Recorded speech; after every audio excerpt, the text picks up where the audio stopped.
Assalamualaikum warahmatullahi wabarakatuh. Bismillah, hamdalillah. Wassalatu wassalamu ala rasulillah wa ala alihi wa sahbihi wa mawalah. La haula wa la quwata illa billah, amma ba'd. Pertama-tama marilah kita panjatkan puji dan syukur kehadirat Allah Subhanahu wa ta'ala yang telah melimpahkan rahmat karunia dan nikmat yang banyak sekali. Tentunya di antara salah satu nikmatnya dipertemukannya kita kembali untuk saling berbagi. Dan salawat dan salam atas junjungan Nabi besar Muhammad Sallallahu Alaihi Wasallam beserta keluarga dan para sahabatnya. Insya Allah tentunya kepada kita kaum muslimin dan mukminin yang senantiasa menjalankan sunnahnya.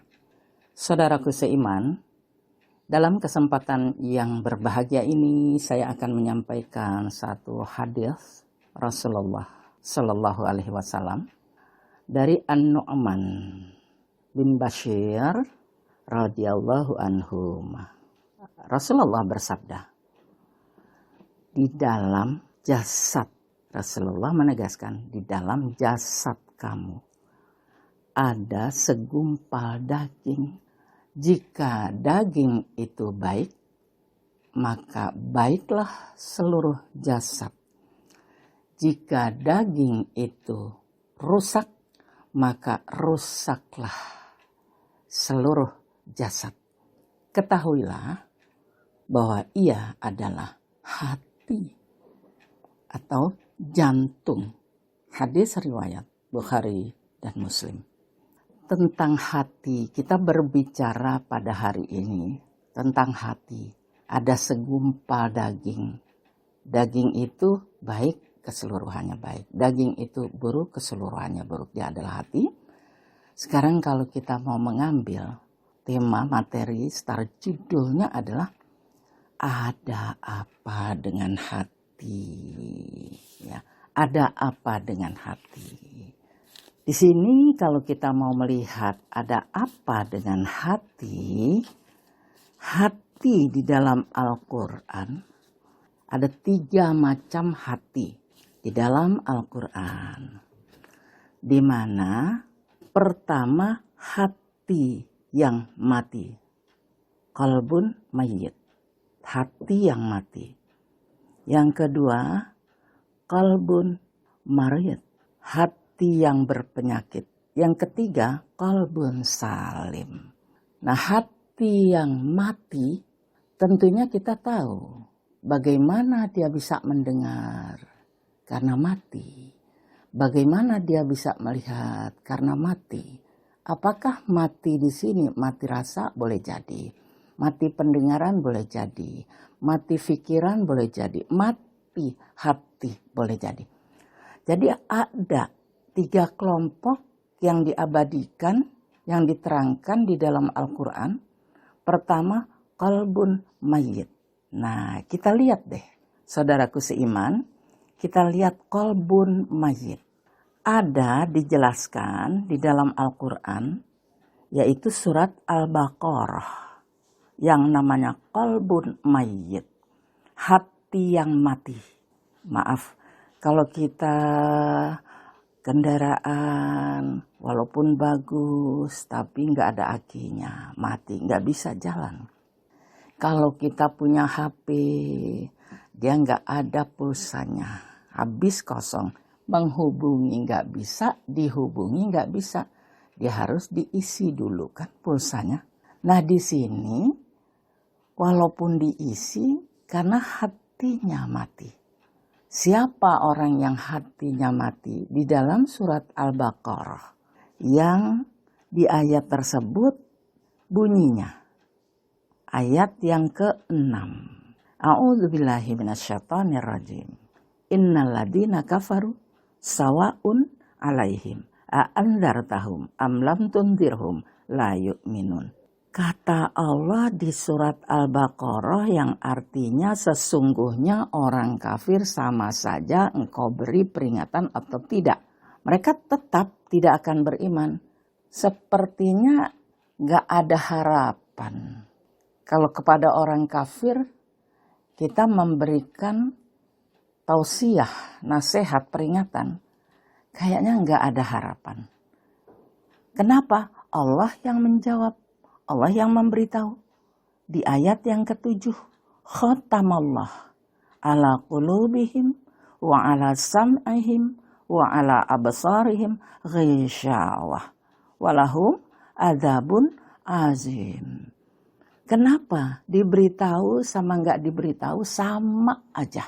Karena Allah telah menutup mata hati mereka, mata hati dan pendengaran, dan pada penglihatan Allah tutup semua. Mata, pendengaran, penglihatan, mata hati maksudnya. Jadi hati, pendengaran, penglihatan sudah ditutup sama Allah sehingga mereka tidak dapat melihat. Mereka akan mendapat azab yang berat. Harga mati, qalbun mayyit. Jadi kalau kita berikan gambaran seperti pohon atau bunga plastik. Ya, bunga plastik itu mau disiram apa enggak disiram tetap bagus. Dia enggak bakal layu, enggak bakal mati, tetap aja begitu. Tapi kalau difoto bunga plastik enggak sama dengan bunga yang asli. Karena dia bunganya bunga-bungaan. Nah di sini orang-orang yang kafir sepertinya demikian. Mau dikasih tahu atau tidak dikasih tahu, gak ngaruh, gak berdampak. Jadi kita gak perlu lagi memberitahu karena sifat kekafirannya itu menutup. Dia menutup, Allah yang tutup. Ya, ditutup sama Allah. Oke, kita lanjutkan. Itu qalbun mayyit di surat Al-Baqarah 6 dan 7. Bagaimana yang kedua? Qalbun marid. Qalbun marid.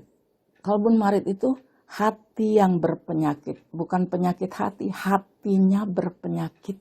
Kalau kita bisa gambarkan, dikategorikan ini hati yang berpenyakit itu adalah orang-orang munafik. Hatinya berpenyakit. Yang ada ketakutan, dia banyak banget dia pasang topeng. Yang penting aman. Tempo hari kita telah membahas tentang orang munafik. Jadi qalbun marid adalah hati yang berpenyakit itu orang-orang munafik. Karena di sini Allah mengabadikan di dalam Al-Quran. Kita selalu kembali kepada Al-Quran. Ayat 10, ayat 11, ayat 12. Di dalam Al-Quran yang bunyinya a'udzubillahi minasyaitonirrajim. Fi qulubihim marad. Fazadahumullahu marada. Walahum azabun alim bima kanu yakzibun. Di hati mereka ada penyakit. Penyakit apa? Ketakutan, yang ada cuma takut doangan. Di hati mereka ada penyakit. Karena ada penyakit, Allah menambah penyakitnya. Ya kalau kita sakit nggak berobat. Majelis-majelis ilmu itu kan puskesmas rohani, bengkel rohani. Kalau dia sakit dia nggak berobat, sakitnya bertambah parah. Di hati mereka ada penyakit, Allah menambah penyakitnya. Mereka mendapat azab yang pedih karena mereka berdusta. Itu munafik. Jadi karena orang sakit kalau diajak bicara ya kurang nyambung. Di ayat 11-nya ciri orang yang berpenyakit yaitu orang munafik. Di ayat 11-nya. Wa idza qila lahum la tufsidu fil ard qalu innama nahnu muslihun. Apabila dikatakan kepada mereka jangan kamu berbuat kerusakan di muka bumi. Mereka menjawab kami sesungguhnya berbuat kebaikan. Segala sesuatu yang rusak.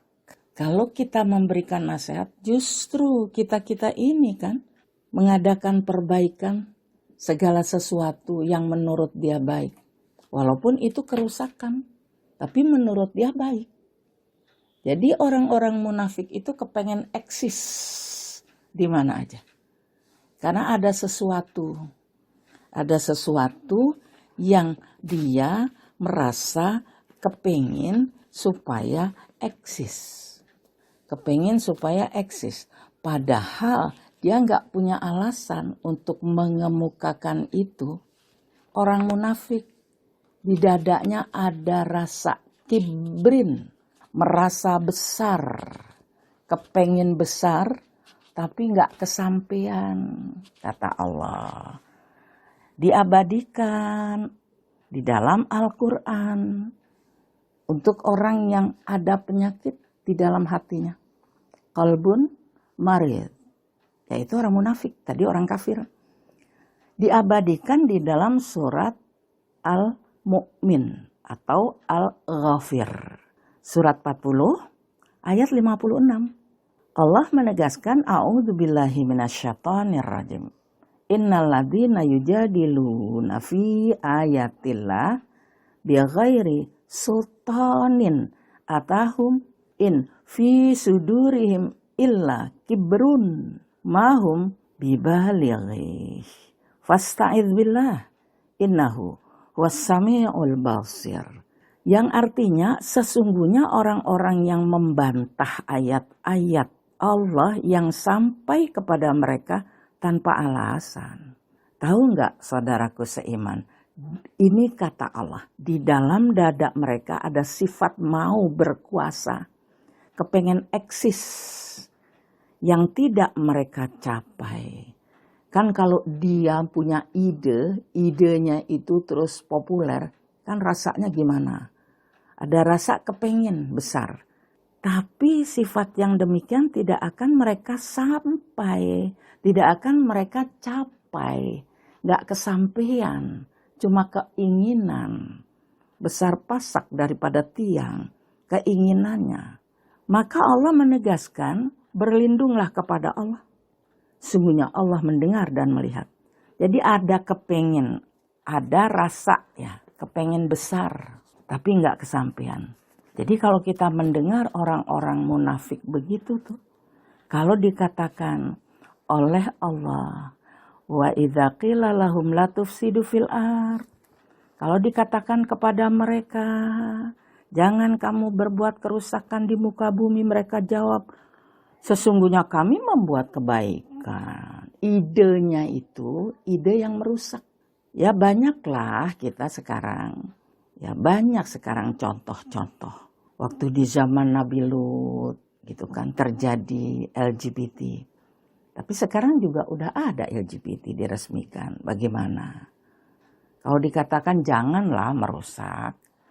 Justru kami mengadakan perbaikan. Nah disinilah orang-orang munafik.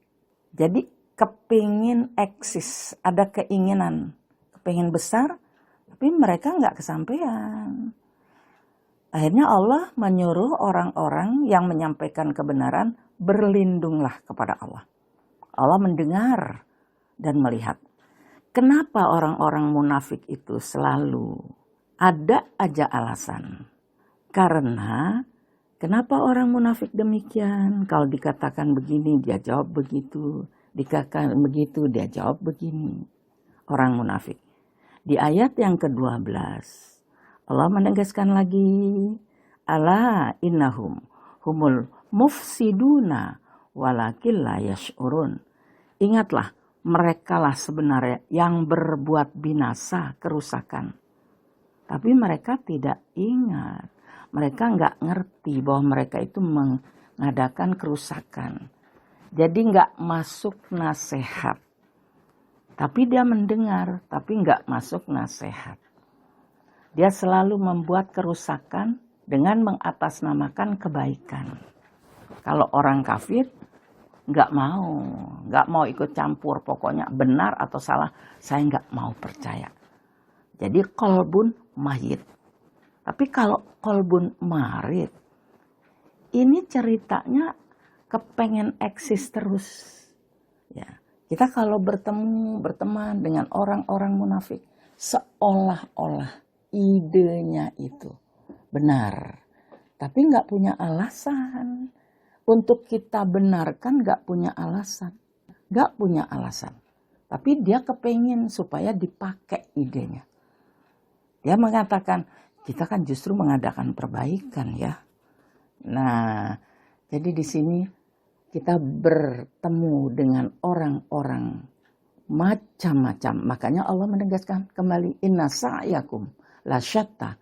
Memang ada yang mengatakan, ibu sering banget mengatakan Allah memang Allah. Memang yang kita bacakan ini firman Allah. Jadi Allah lagi. Kalau tadi di depan kan Rasulullah. Di dalam jasad ada darah. Segumpal darah, kalau dia baik, jasad itu baik. Kalau dia rusak. Itu dari Rasulullah. Harus disampaikan. Kalau ini Al-Quran dari Allah. Bukan dari saya. Jadi Al-Quran itu firman Allah. Wahyu Allah. Gak boleh kita, yang saya katakan gak boleh. Kita harus memberitahu ini loh firman Allah. Ini loh Al-Quran. Harus dikedepankan Al-Qurannya itu. Orang munafik begitu. Ya, orang munafik dan orang kafir yang ada di dalam dadanya. Ketakutan terus. Ya, di dada orang kafir dan orang munafik yang ada itu ketakutan terus. Kenapa? Karena kepengennya itu, keinginannya itu gak kesampaian. Jadi gak pernah tenang orang munafik itu. Orang munafik itu gak pernah tenang. Karena cita-citanya gak kesampaian. Begitu Allah menegaskan. Jadi Allah menjebulkan, memunculkan rasa takut. Takut apa? Takut gak eksis. Nah, di sini kita lihat lagi. Kembali kepada Al-Quran ayat 151 Ali Imran. Tentang orang munafik sama orang kafir. Ayat yang ke-151 Ali Imran.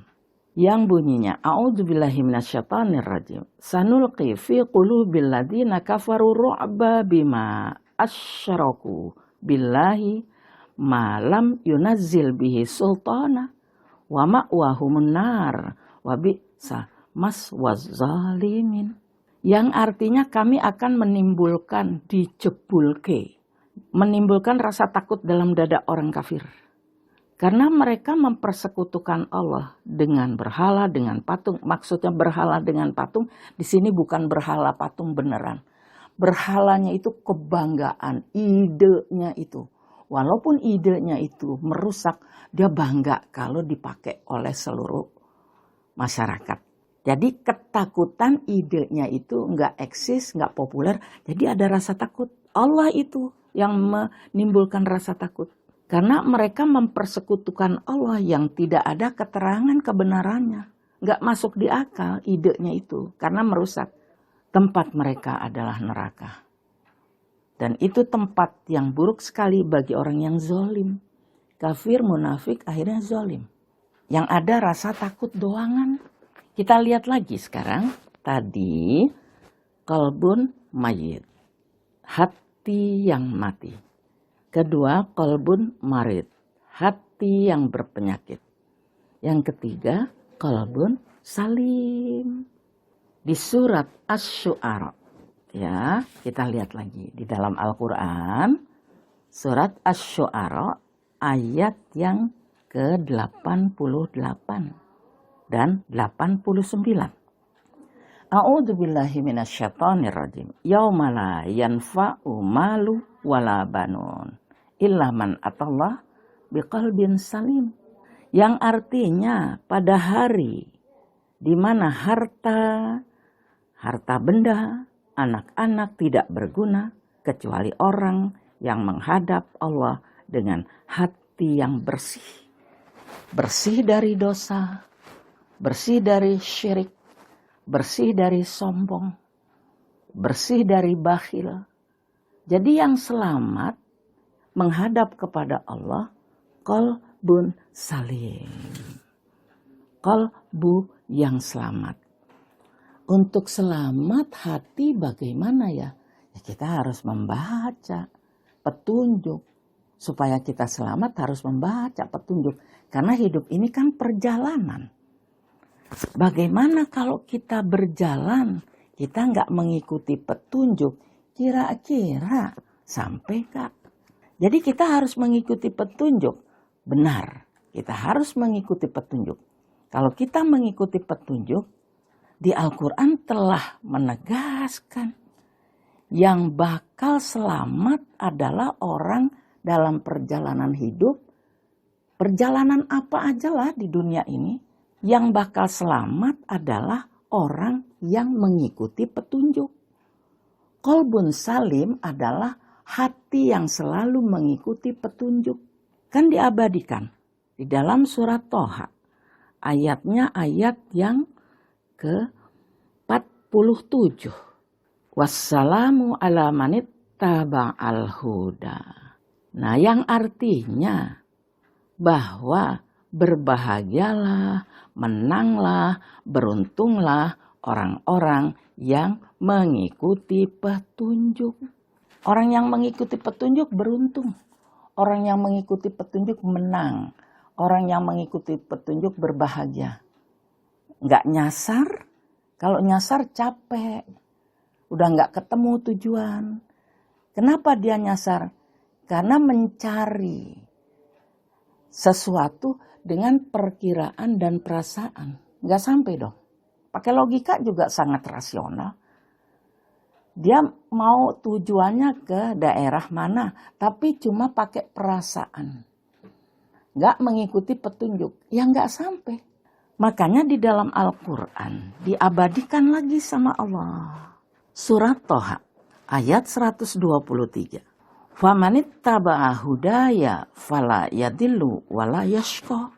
Yang artinya siapa yang mengikuti petunjuk, ia tidak akan sesat dan tidak pula akan celaka. Harga mati, saudaraku seiman. Jadi orang yang selamat besok menghadap kepada Allah dengan qalbun salim, dia nggak jauh-jauh dari Al-Quran. Karena Al-Quran itu petunjuk. Segala sesuatu back to basic, kembali kepada Al-Quran. Bagaimana dia tidak kembali kepada Al-Quran?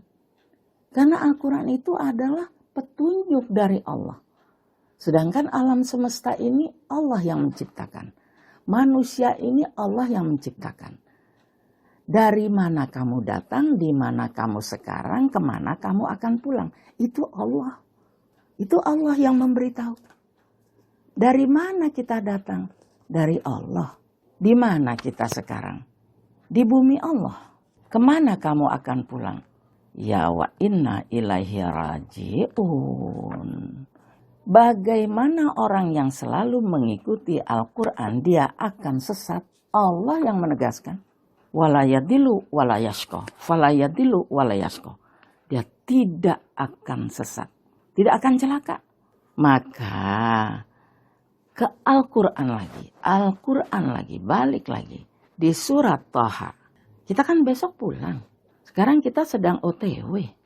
Nah, orang-orang yang selamat itu dia tahu dia di mana sekarang, dari mana dia datang, kemana dia akan pulang, ditegaskan.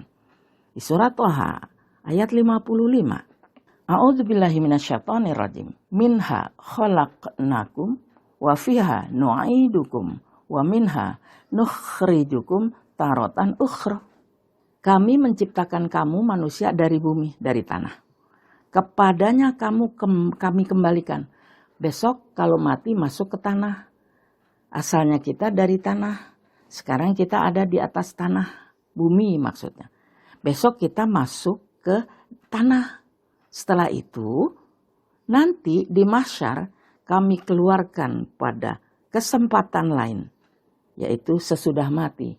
Jadi kita sekarang ada di atas tanah. Asal kita dari tanah. Besok masuk ke tanah. Besok di mahsyar keluar dari tanah. Semua di mahsyar. Semua keluar dari tanah. Apa yang kita bawa? Ya ini ilmu. Yang kita bawa ya ilmu. Makanya tadi ya, di dalam apa yang namanya materi kita temanya ada apa dengan hati. Oh ternyata hati itu ada 3. Qalbun mayyit, qalbun marid, qalbun salim. Nah, saudaraku seiman tentunya dengan keterangan-keterangan ini, maka kita harus mati dalam keadaan qalbun salim. Hati yang bersih, terutama bersih dari syirik. Orangnya disebut musyrik, menyekutukan Allah. Jadi kalau kita mati harus dalam keadaan muslim, harus keadaan selamat, harus dalam keadaan tunduk. Jadi untuk mati kita nggak usah heran. Karena mati itu bukan urusan manusia. Jadi kita nggak usah heran. Sekarang kan kebanyakan kita kalau mati karena ini, karena itu. Mati itu sudah ketetapan. Jadi kita nggak usah bingung dengan kematian seseorang. Karena mati akhirnya kita bertanya apa matinya, karena apa matinya. Sampai ditanya sama Allah. Kita lihat aja surat Al-Baqarah. Kan kita suka ribut nih. Gak sakit. Dia meninggal. Cuma ini. Terus dia meninggal. Kita ini dari tanah. Sekarang kita di atas tanah. Besok kita masuk ke tanah. Berarti mati kan. Orang yang qalbun salim. Dia selalu kembali kepada Al-Quran. Karena dia petunjuk yang menyelamatkan. Tapi kalau qalbun marid, qalbun mayit itu gak kembali. Karena dia gak percaya. Dan yang kedua ragu-ragu. Jadi untuk kematian kita nggak usah ragu. Nggak usah heboh dengan kematian. Karena manusia itu hidup menuju mati. Jadi kalau kita heboh, repot, kita masalahkan orang mati. Mati itu ajal. Orang yang qalbun salim, dia akan kembali kepada firman Allah. Jadi dia nggak pernah merisaukan, nggak pernah dibahas kematian seseorang. Karena ucapan dia udah satu komitmen. Orang yang hatinya bersih ketika mendengar orang yang meninggal. Innalillahi wa inna ilaihi raji'un. Allahumma gfir lahu, Allahumma gfir laha, kan begitu. Ini di sini Allah bertanya. Di surat Al-Baqarah ayat 28. A'udzu billahi minasyaitonir rajim. Kaifa takfuruna billahi wa kuntum amwata. Fa ahyakum tsumma yumitukum tsumma yuhyikum tsumma ilaihi turja'un. Kenapa kamu kafir kepada Allah, terhadap Allah? Kenapa kamu jadi kafir? Maksudnya di sini tentang kematian. Kenapa kamu bahas kalau dia nggak pergi dia nggak mati, kalau dia nggak kesana dia nggak mati, kalau dia nggak ikutin teman, kalau dia nggak makan, dan jikalau. Qalbun yang salim, hati yang menyelamatkan, dia kembalikan semua kepada Allah. Maka Allah menegaskan walillahi ma fis samawati wal ard wa ilallahi turja'ul umur. 109 Ali Imran. Milik Allah yang ada di ruang angkasa, milik Allah yang ada di bumi. Jadi kalau ada urusan di langit atau di bumi, dikembalikan kepada Allah yang punya. Nah di sini kematian kadang-kadang dibahas terus. Gak kembali kepada Allah. Qalbun salim itu adalah orang yang berilmu. Ilmunya itu bermanfaat. Kenapa? Karena besok dia akan membawa ilmu. Ilmu yang bermanfaat. Shadaqatun jariyah dan doa anak-anak yang saleh. Jadi di sini ditegaskan di dalam surat Al-Baqarah ayat 28. Kenapa kamu jadi kafir kepada Allah tentang kematian? Padahal kamu dulu mati. Waktu kita belum ada di dunia kita mati. Setelah mati kita hidup di rahim itu juga masih dianggap mati. Enggak, belum ada tugas, belum jelas apa jadi apa enggak. Kenapa kamu kafir? Padahal kamu dulu mati, kemudian dia menghidupkan kamu sekarang, kemudian dia mematikan kamu besok, kemudian dikembalikan lagi kamu kepadanya. Sekarang kita kemarin mati, sekarang hidup. Besok mati, setelah mati kembali kepada Allah. Untuk apa? Tanggung jawab. Jadi manusia itu adalah makhluk yang bertanggung jawab. Jadi kita nggak usah pusing, nggak usah kita merisaukan, nggak usah kita membahas tentang kematian. Setiap sesuatu walikuli ummatin aja. Disinilah bedanya. Qalbun salim, dia selalu kembali kepada firman Allah. Karena firman Allah adalah petunjuk dan petunjuk itu adalah menyelamatkan baik dunia maupun akhirat. Nah saudaraku seiman, kita nggak pilih yang nomor satu qalbun mayit. Na'udzubillah. Yang kedua qalbun marid. juga summa na'udzubillah. Kita enggak. Yang kita harus kejar sekarang adalah qalbun salim. Di saat itu kita selamat menghadap kepada Allah. Selamat dari maksiat, selamat dari bakhil, selamat dari syirik, selamat dari sombong. Inilah yang harus kita miliki dan kita kejar. Maka dari itu sekaranglah waktunya. Mumpung masih diberi kesempatan. Mudah-mudahan kita termasuk orang-orang yang qalbun salim. Tapi bukan mudah-mudahan aja ya saudaraku seiman. Harus juga mengetahuinya itu dengan ilmu. Ilmu itu harus kita cari. Nah saudaraku seiman, inilah yang dapat saya sampaikan. Mudah-mudahan bermanfaat buat saya dan kita semua. Kesempatan sekali. Waktu yang berlalu tidak akan kembali. Kebenaran hanya datangnya dari Allah. Akhirnya, wabillahi taufiq wal hidayah. Assalamualaikum warahmatullahi wabarakatuh.